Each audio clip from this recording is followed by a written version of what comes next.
Penyakit ginjal merupakan salah satu penyakit yang seringkali terlambat diketahui. Bahkan sebagian orang justru baru menyadari saat penyakitnya sudah memasuki fase gagal ginjal. Mengetahui sejak dini penyakit tersebut dapat mencegah timbulnya masalah kesehatan yang serius. Lantas bagaimana gejala yang timbul saat seseorang mengalami sakit ginjal? Dan apa yang menyebabkan seseorang mengalami sakit ginjal? Dr. Haikal Ansari akan mencari tahu jawabannya bersama Dr. Rudiansyah, spesialis penyakit dalam konsultan ginjal hipertensi. Selamat menyaksikan. Banyak sekali keyakinan yang muncul di tengah masyarakat. Contohnya, kurang minum air putih bisa bikin gangguan ginjal. Kemudian kebanyakan duduk juga. Minum sambil berdiri juga bisa bikin gangguan ginjal. Nah, sebetulnya apa fungsi ginjal ini, Dok? Dan apa saja faktor yang bisa membuat gangguan pada ginjal? Iya, kita tahu bahwa ginjal kita tuh normalnya dua, ya kiri kanan, ya sebesarnya seperti genggaman tangan kita ini. Masing-masing orang lain-lain ya, tapi rata-rata sama. Nah, kurang lebih sekitar 8,5 sampai 10,5 ya sentimeter itu besarnya ginjal. Nah, fungsi ginjal ini ternyata sangat banyak sekali. Satu, membersihkan sampah-sampah yang kalau ditumpuk akan menjadi racun untuk tubuh kita. Sampah habis makanan, jadi hasil metabolisme. Kemudian mengontrol cairan, pembuangan lewat kencing. Nah, itu juga salah satunya fungsinya. Selain itu, dia mengeluarkan hormon yang dapat membentuk sel darah merah, yaitu hormon eritropoietin. Selain itu, dia mengontrol tekanan darah.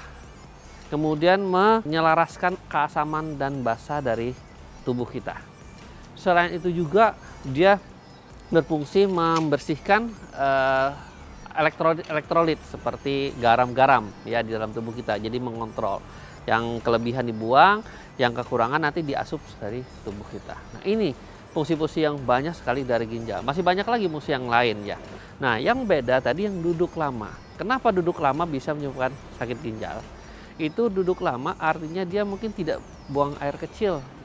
Jadi kencingnya itu tertampung di dalam kandung kemih. Nah, kandung kemih ini kan airnya tidak cair biasa, tapi ada sampah-sampahnya juga. Nah, sampah itu mengendap, maka bisa terjadi batu. Nah, ini bukan penyakit ginjal yang dikatakan orang sakit ginjal cuci darah, tapi ini terjadinya pembentukan batu atau juga bisa infeksi. Kalau begitu, apa yang dimaksud dengan gangguan ginjal? Karena masyarakat tuh menganggapnya kalau gangguan ginjal itu sakit di pinggang atau sulit berkemih atau gimana? Ya, jadi sebenarnya gangguan ginjal itu adalah bagaimana fungsi ginjal itu tidak bisa melakukan fungsinya sebagaimana mestinya. Oke. Di mana fungsi tadi udah banyak sekali saya jelaskan. Yang paling banyak atau paling sering sekali adalah fungsi membersihkan tubuh ini. Sehingga kalau terjadi gangguan ginjal, bahkan sampai terjadi penyakit ginjal, kerusakan ginjal, maka orang itu harus menjalani cuci darah. Yang dikatakan cuci darah atau hemodialisis. Ini yang sebenarnya adalah gangguan atau penyakit ginjal. Nah, kalau yang tadi saya katakan dia batu atau infeksi saluran kemih, itu memang iya penyakit ginjal, tapi itu tidak terlalu kita khawatirkan sekali karena bisa kita tangani dengan baik dan tidak bisa berlanjut komplikasi sampai terjadi gangguan ginjal dan gangguan fungsi ginjal tadi. Kalau begitu, gangguan ginjal ini gejalanya tergantung penyebabnya. Misalnya kalau batuk, gejala seperti ini. Ya, gitu. bisa. Tapi yang jelas gangguan ginjal atau sampai terjadi penyakit ginjal atau penyakit ginjal kronik, di mana fungsi ginjalnya tidak bisa melakukan fungsi tadi, itu juga tidak bergejala awalnya. Dia hanya bisa kita deteksi pada saat awal itu dengan ada pemeriksaan-pemeriksaan. Makanya buat masyarakat sebaiknya dilakukanlah pemeriksaan rutin. Minimal mungkin 2 tahun sekali atau 3 tahun sekali kalau nggak ada apa-apa ya. Kalau misalnya ada gangguan yang lain bisa 1 tahun sekali atau 6 bulan sekali. Itu perlu. Nah, pemeriksaan apa yang paling gampang, paling mudah, paling murah dan bisa dilakukan oleh kapan saja? Itu pemeriksaan kencing. Urin ya? Sederhana, iya. Tapi ternyata hasilnya itu bisa membantu kita menganalisis kemungkinan adanya gangguan ginjal. Penyebabnya apa sih seorang bisa mengalami gagal ginjal? Banyak sekali sebenarnya penyebab gagal ginjal ya. Yang pertama yang saya jelaskan di sini, penyebab paling banyak di Indonesia itu adalah penyakit darah tinggi.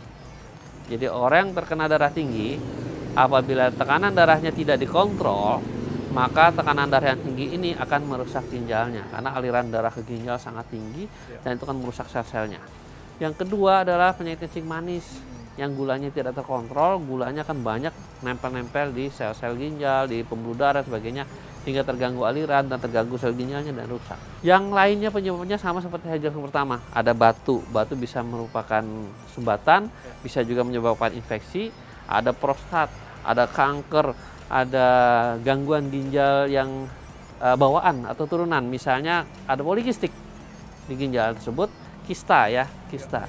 Itu memang kalau secara normal ya biasa, memang bawaan nggak ada masalah, tapi lama-kelamaan kalau dia membesar dan banyak kan merusak sel ginjal sekitarnya. Nah, selain itu masih banyak yang lain seperti juga penyakit lainnya, kencing manis tadi ya sudah dijelaskan, darah tinggi dan autoimun seperti SLE, kemudian ada gangguan autoimun RTA, kemudian Giltelman syndrome, Bartter syndrome dan lain sebagainya. Gejalanya apa dok? Gejala ketika seseorang mengalami gagal ginjal? Ya, kalau awal biasanya belum bergejala. Makanya saya bilang periksa urin, periksa darah dan sebagainya. Kalau sudah bergejala, berarti sudah terjadi kerusakan yang cukup besar. Yaitu seperti bengkak, sesak napas, HB-nya rendah, pucet ya, atau lemes, capek sering. Sehingga banyak mereka mengkonsumsi suplemen-suplemen supaya badannya tetap segar dan sehat. Ini harus kita perhatikan. Memang ada beberapa stigma di masyarakat, fenomena di masyarakat bahwa orang yang mengkonsumsi minuman-minuman penyegar itu akan terjadi gangguan ginjal. Tapi juga bisa juga sebaliknya, karena mungkin sudah terjadi gangguan ginjal, maka dia perlu mengkonsumsi suplemen tersebut supaya badannya tidak lelah, tidak cepat capek, segar itu saja. Nah, kalau yang karena minuman itu kemungkinan minuman ini sangat pekat dan juga mempunyai zat-zat yang akan merusak ke bagian ginjal, itu terjadilah kerusakan ginjal.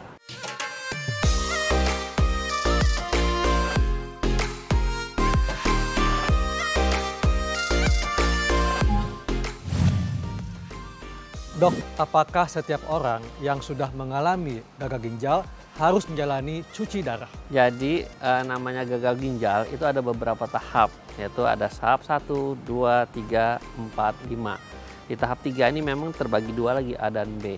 Nah, kapan dia cuci darah? Apabila dia mencapai di tahap 5. Tahap 5 dan sudah terjadi kondisi-kondisi yang memang dia harus memerlukan terapi pengganti ginjal namanya. Untuk membuang sampah-sampah yang mengganggu kesehatannya tadi, beracun tadi. Nah, itu yang harus dia melaksanakan cuci darah. Artinya ginjalnya sudah tidak mampu lagi mengerjakan tugasnya tadi. Nah, pada kondisi yang masih akut, kondisi yang awal pun pada saat dia sangat tinggi sekali, itu bisa juga dilakukan cuci darah. Tapi setelah dicuci beberapa kali, tiba-tiba ginjalnya masih ada perbaikan, masih akut ya, masih awal ya, itu dia akan kembali biasa. Mungkin tidak perlu cuci darah dulu, tapi pada suatu saat dia pasti akan kembali cuci darah. Tips supaya masyarakat terhindar dari penyakit ginjal, dan kalau misalnya sudah mengalami gangguan ginjal, apa yang mesti dilakukan supaya tidak menjadi gagal ginjal? Jadi pertama, kita mengurangi makanan-makanan yang bisa membuat resiko terjadi penyakit-penyakit yang bisa menyebabkan penyakit ginjal. Contoh darah tinggi tadi sama ya, garam dikurangin, kemudian kolesterol, lemak dan sebagainya, kencing manis, gula juga dikurangin. Kemudian konsumsi air yang cukup. Cukup di sini bukan berlebihan dan juga tidak kekurangan. Minimal berapa liter, Dok? Patokan antara 2-3 gelas sehari. Ya, sehari. Itu minimal. Minimal. Yang baik, yang ideal itu adalah sekitar 1.500 sampai 2 liter sesuai dengan berat badan kurang lebih 50, 60 atau 70 kilo. 8 gelas, Dok ya? Iya. Terus kalau misalnya agak berlebih sedikit ya mungkin 2.500, atau misalnya dia pada saat itu banyak sekali keluar keringat nggak ketahuan ya, berarti dia harus mengkonsumsi lebih banyak lagi cairan supaya membersihkan sampah-sampah yang habis bekerja tadi. Itu tujuannya. Nah, yang terakhir adalah tips bahwa cuci darah itu bukan mengobati penyakit ginjal, ya, tapi menggantikan fungsi ginjal. Jadi tolong diingat bahwa dengan cuci darah bukan kemudian ginjalnya menjadi baik, menjadi sembuh, jadi sehat, tapi tubuh kita menjadi lebih baik seperti kondisi seperti biasa, Jadi ginjal tugasnya digantikan oleh cuci tadi. Yang membersihkan darah tadi gitu, dengan mesin tadi. Itu tugasnya. Jadi bukan mengobati ginjalnya, oh setelah cuci darah kira-kira saya bisa sembuh nggak? Enggak. Kalau sudah rusak sama sekali ginjalnya nggak mau lagi. Baik dok, terima kasih untuk penjelasannya. Sama-sama, sayangi ginjal kita, save your kidney. Setuju sekali dok. Nah pemirsa, demikianlah bincang sehat saya bersama Dr. Rudiansyah dan saya Dr. Eka Lansari dan Dr. Rudiansyah untuk Hidup Sehat Plus.